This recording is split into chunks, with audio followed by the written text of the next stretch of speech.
My name is Rene August. I live in the lands now known as Cape Town, the indigenous lands of the Khoi and the San people, and I live in the bigger context of the country that is known as South Africa.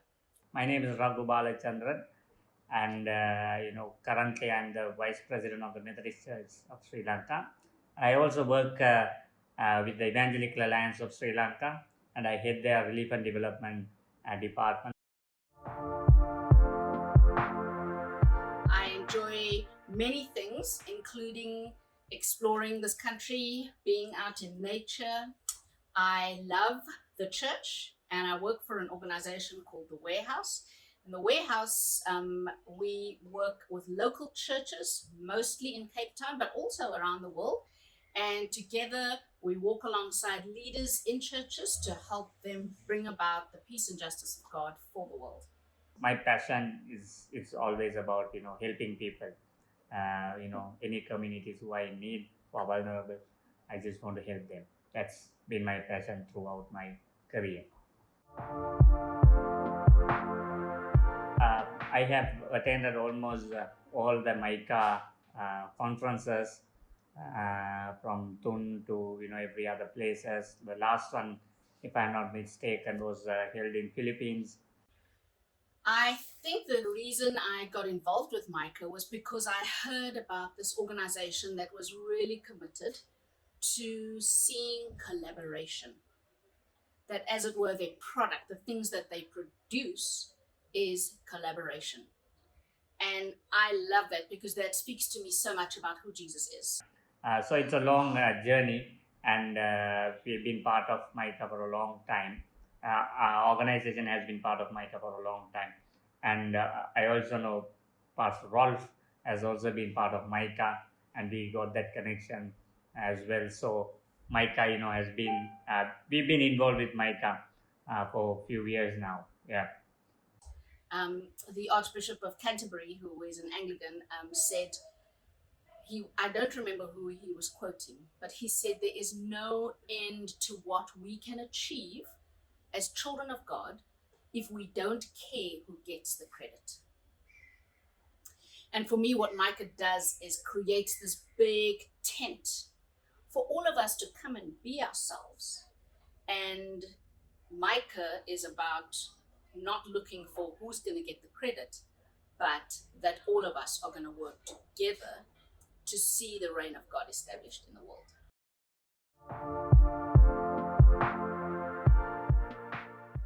Sri Lanka is a small island, and which consists of just 21 million people, and more 80% of them are Buddhist, and then we have almost closer to 10% or 7.9% Catholics, and Hindus the same, and then we have around 6 to 7% of Muslims, and the Protestant Christians are just below 1%, and the country has gone through a devastating war for 30 years, civil war, which took place between the Tamil Tigers and the government, which was defeated in 2009.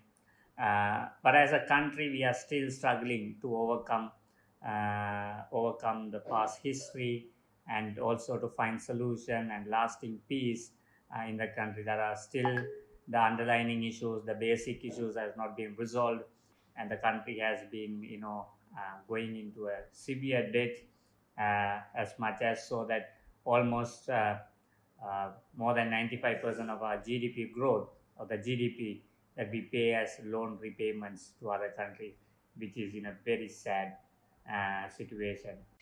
There are a few things that I think is important for us to remember when we think about South Africa, but then also as we think about the rest of the world. I think the biggest problem in the world is that of greed. Desmond Tutu says it this way: somehow we have forgotten that we belong to one another.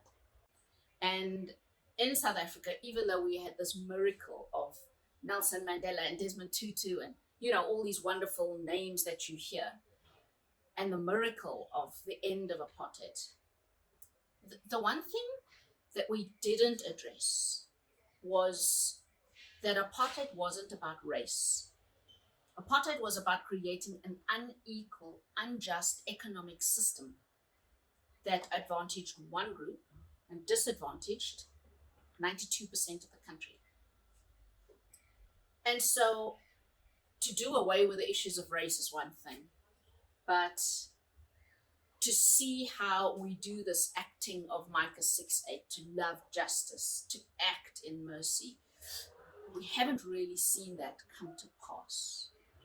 And at the same time, you have to remember that South Africa is a Christian country. We have more than 74% of our population who go to church at least once a week. Some go to church more than once a week. So how is it that we say we love God, we love our neighbor, and we can live so comfortably with such extreme inequality? We have the largest inequality economically in the world. I would like to give a little bit of background to myself.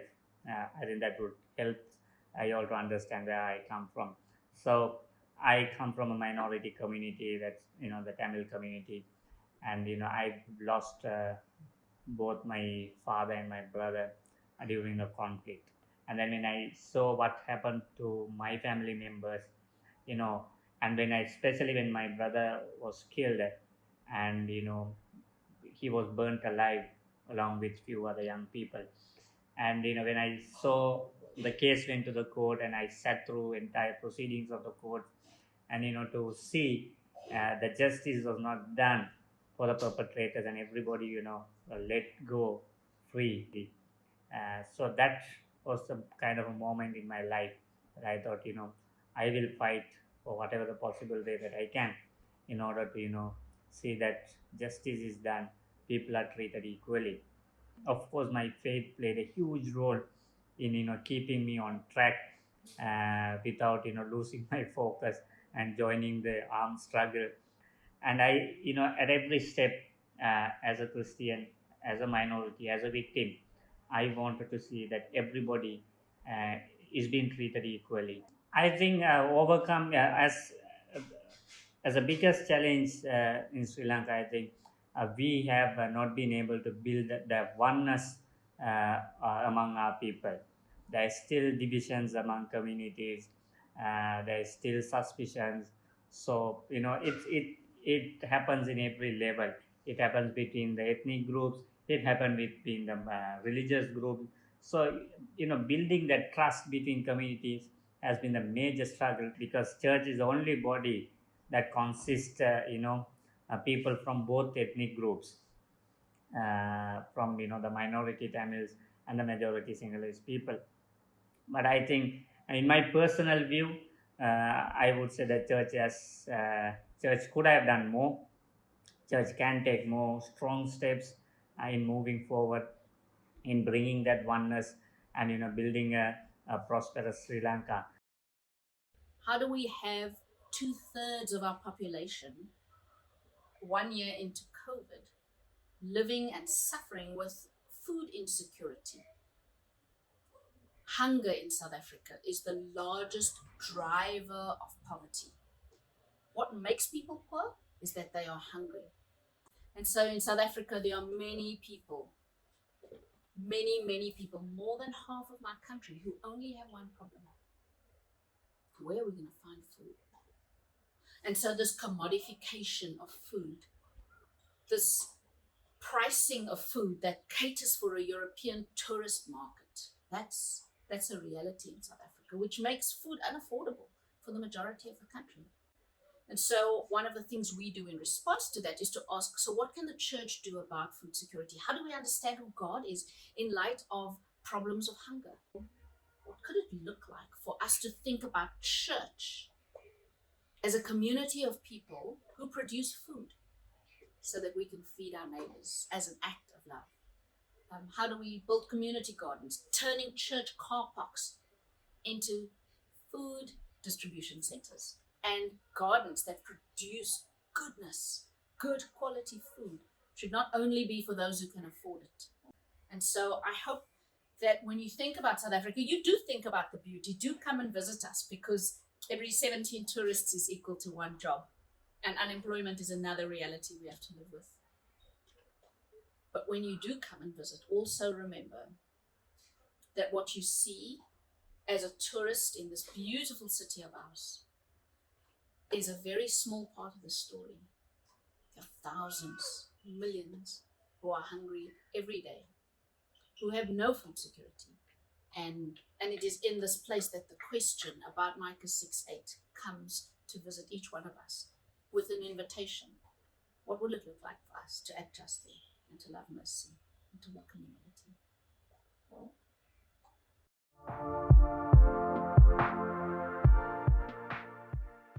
COVID-19 is no joke, and many lives have been lost.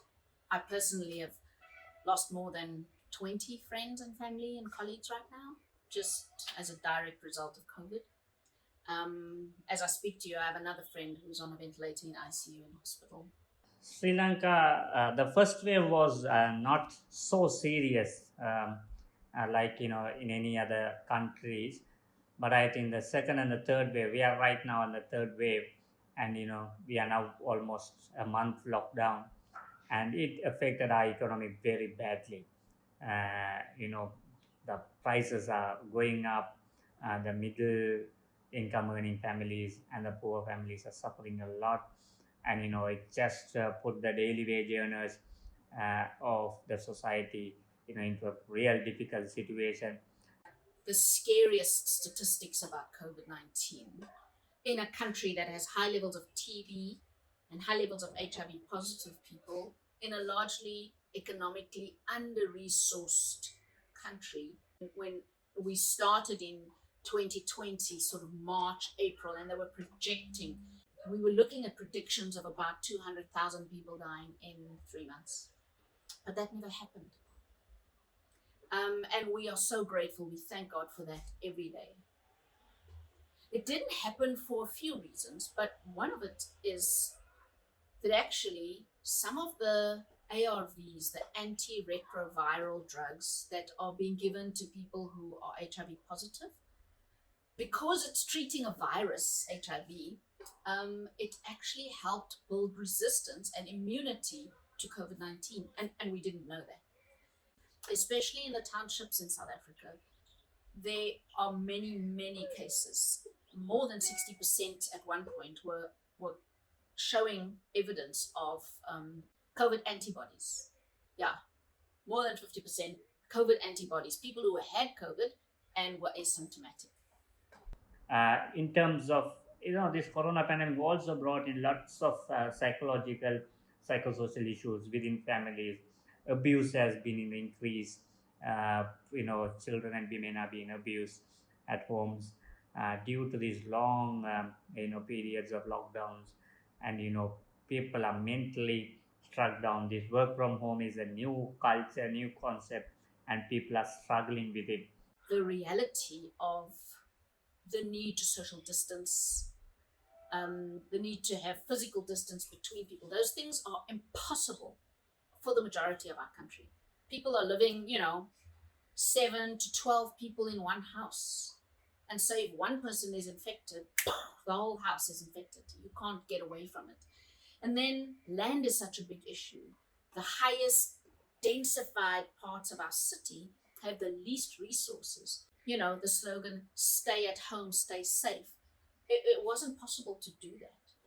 And most of the people who are poor in this country didn't have the ability to work from home. So they had to take public transport. They had to come to work, or they just lost their job. Restaurants closed, the tourism industry collapsed, and a large part of our economy depends on the tourism industry, the entertainment industry. And so, yeah, those things, it will take us a very long time to recover.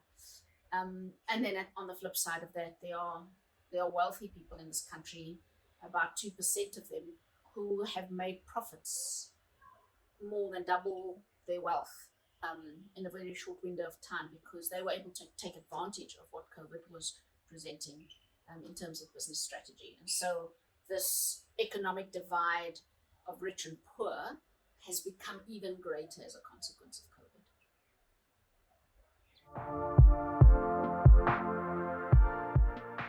So, in Sri Lanka, the vaccinating process started, a few months ago, In terms of getting those vaccinations to people, it's been a challenge because I think our government was very slow in placing the orders for vaccines.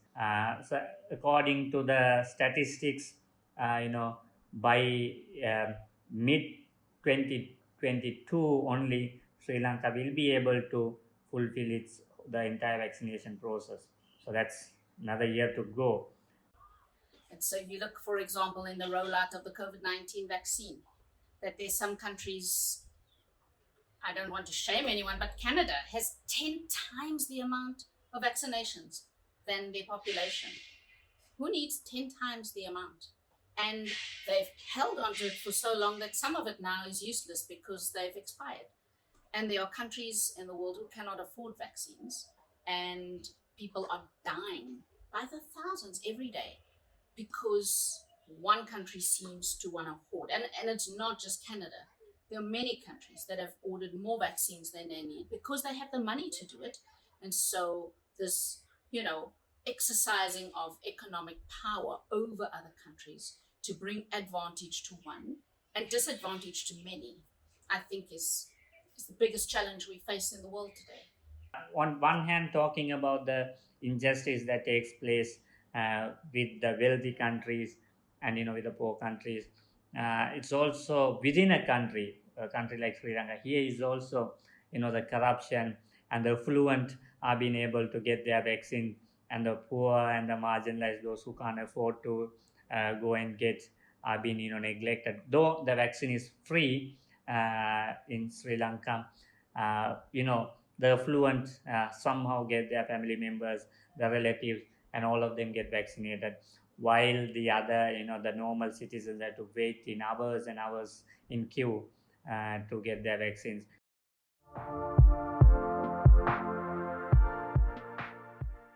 There is in South Asia, there is this connotation about Christians should not get involved in politics. They see that as something for the unclean people, and Christians shouldn't get involved in it. But I don't think that is so, because I think the Bible is very clear in about our responsibilities, and I take that as a ministry. So I don't distinguish my ministry in politics and my ministry in church. For me, both are the same. Maybe the approach that I take in politics could be different. The approach I deal with the church could be different. But for both has the equal attention when it's come to ministry aspect, and I firmly believe in that. I think that question will be everywhere where the Western Church has had influence. It's important for us to remember that our faith is 2,000 years old. And so we can't take contemporary or even modern history to answer that question. If we are disciples of Jesus, then we have to ask, so what did Jesus do? And for me, the title, Lord of Lords, King of Kings, Messiah, those are all political titles. They are not religious titles. Jesus is recognized as a king when he rides into Jerusalem on a donkey. And they say, "Hail the King of the Jews." We need to remember that in that particular time, that was a political act.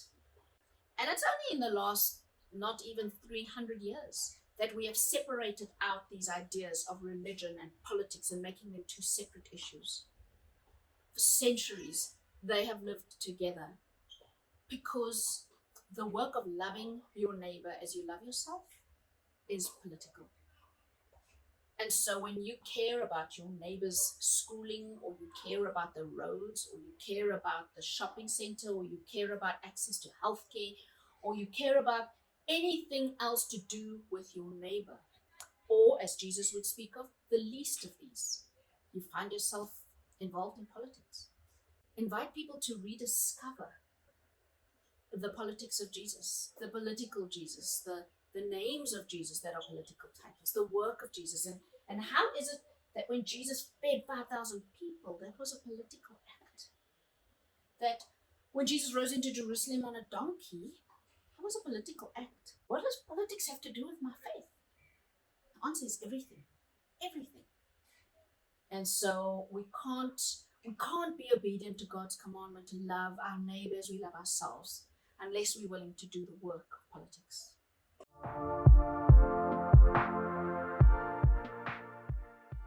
The Micha verse is very relevant in my life.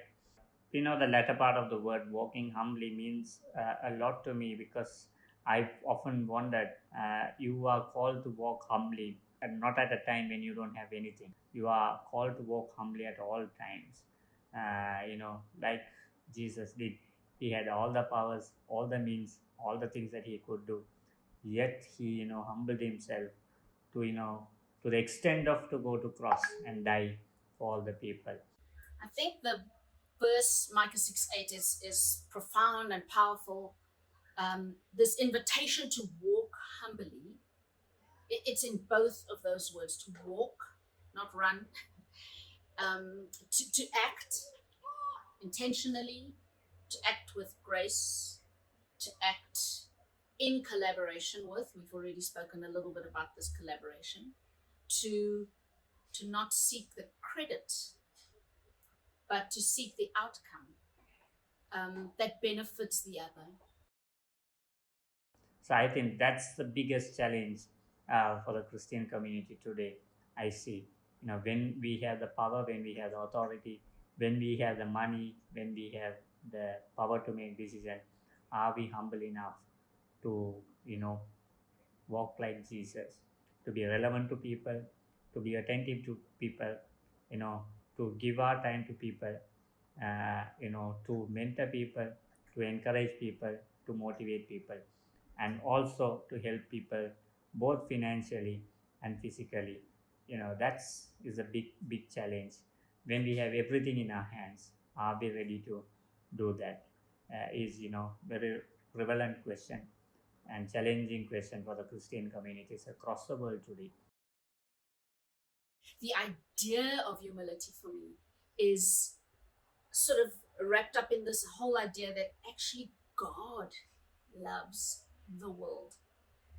God is doing the work of justice. God is showing great mercy to the world.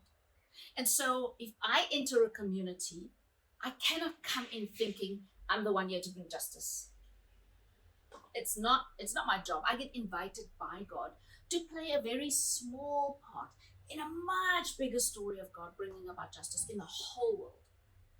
And the truth of the matter is I am too small, and I don't have enough power, and I don't understand the complexities and the nature of this injustice.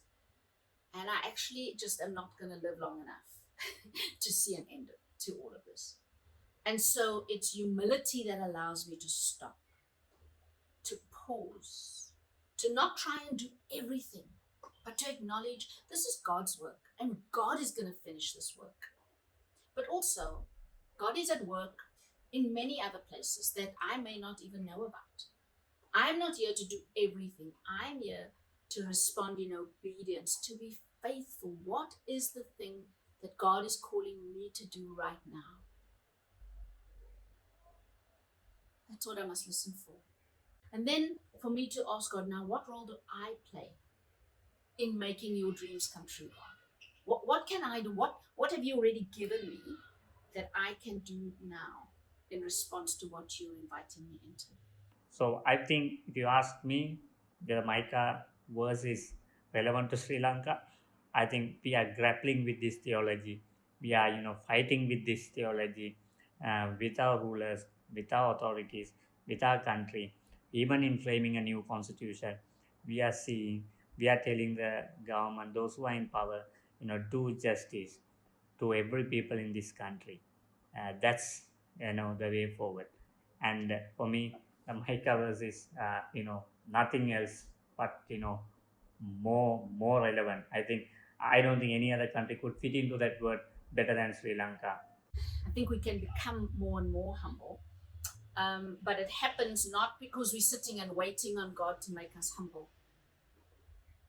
but because we are acting, we are walking in humility. We are taking steps every day to make sure that we remember that this is God's work, that we remember that we are only invited to play a small part, that we remember there are many other actors, that we remember this will be finished by God, and all I need to do is to play my part.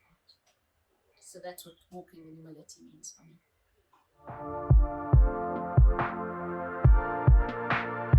Or you have a free mic for the end part of the video.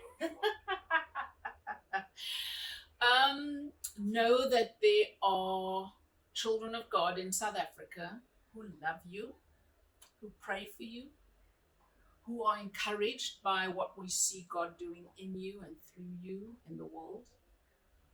Don't stop, because it is not yet the end. Don't stop, because it is not yet on earth as it is in heaven. And so when Jesus prays, let it be on earth, just as it is in heaven. If that's a prayer of Jesus, then surely it should be our prayer too. But the magic in the prayer is that we get to be the ones who live out the answer to that prayer. We're the ones who get to make God's dream come true. And so join hands with us. Know that God is at work among us, as God is at work among you. God is at work in Sri Lanka, in all parts of the world. And there's an invitation for all of us to join in that, to hear God's invitation to us of how we can help one another and support one another and do the work where we don't care who gets the credit. But we all seek the work of acting justly, of loving mercy, and walking humbly with God. Thank you.